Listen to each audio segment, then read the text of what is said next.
자, 오늘은 이제 온 국민들께서 관심을 가지고 계신 아마 주로 화천 대유 게이트, 또 대장동 개발 관련된 논의가 많을 것 같습니다. 결론적으로 말씀드리면 장물을 나누는 사람들이 도둑입니다. 그리고 돈을 받은 자들이 범인이죠. 여러분들 이해하기 쉽게 제가 간단히 말씀을 드리면, 제가 동네 모습인데 도둑들이 마을 사람들 살림을 털어가고 있었습니다. 그래서 제가 도둑들이 아예 도둑질을 하지 못하게 제가 전부 막으려고 했는데, 안타깝게도 국민의힘이 당시에 당론으로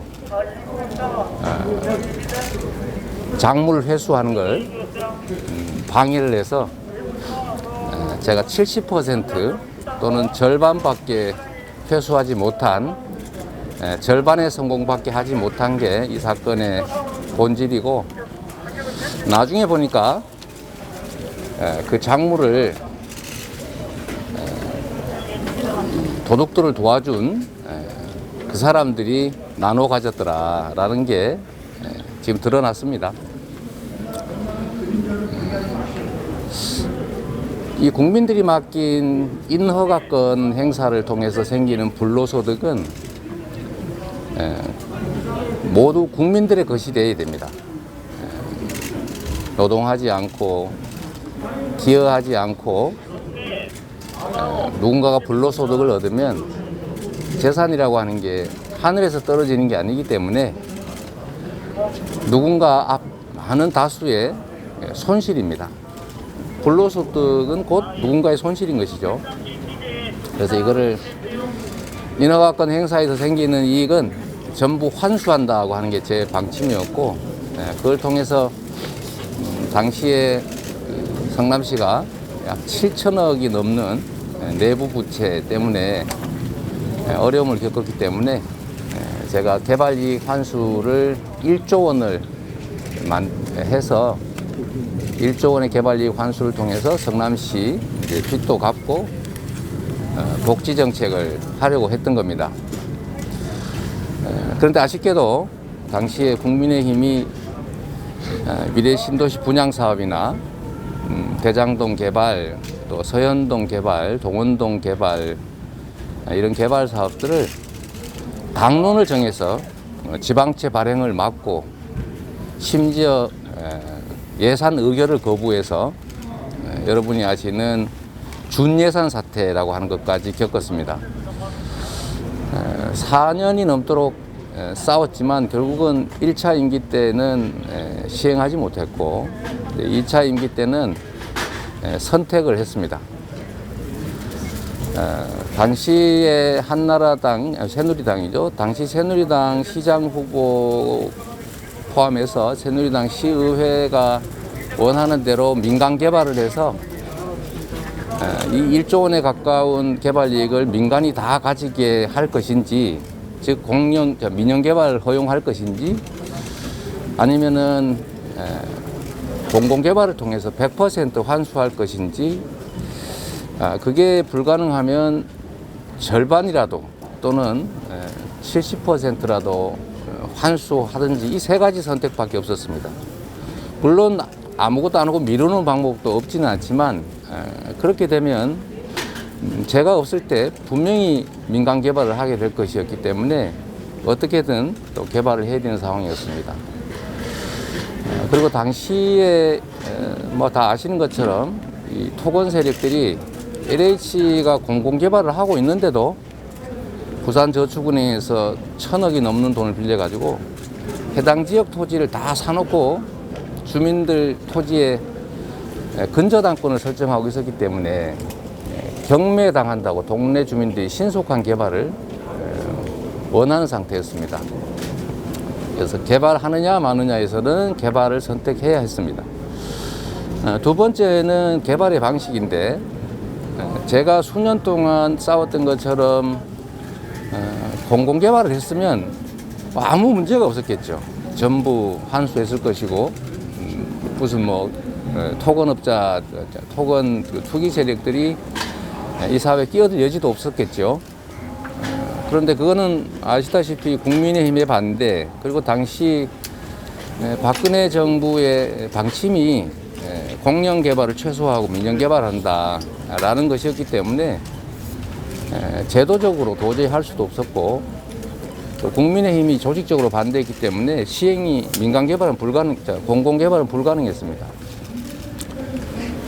그러면 결국은 당시에 토지 구입 대금을 시 재정으로는 조달할 길이 막혔기 때문에 민간 자본을 동원해서 개발을 하되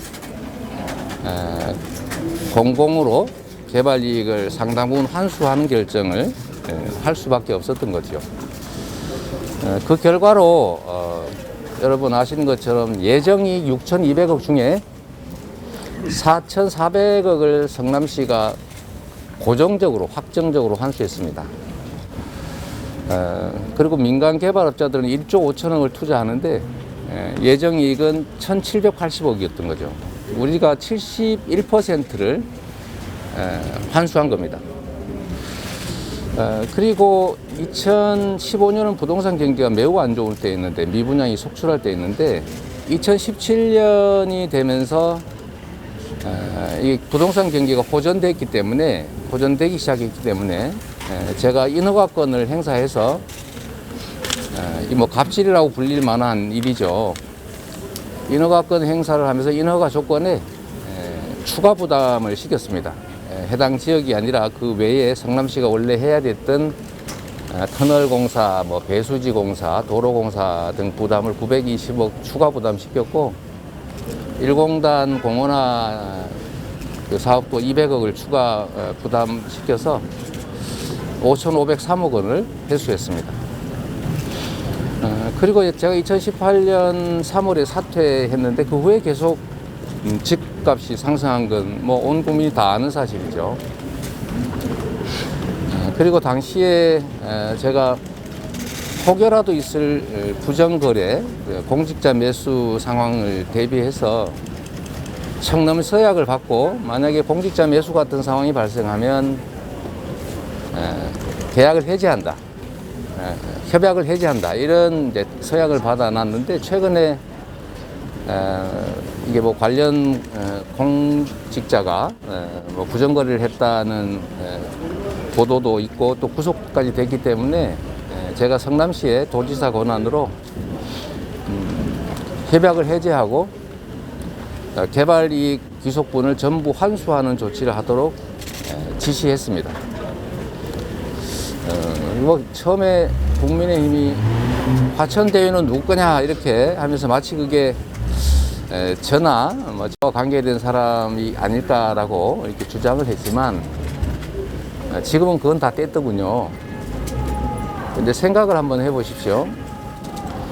만약에 저와 이해관계가 있는 사람 또는 저의 것이었다면 제가 그걸 뭐하러 추가 부담을 시키면서 1,100억이나 되는 이익을 환수했겠습니까? 오히려 부산 LCT처럼 시예산 투입해서 도와줬겠죠.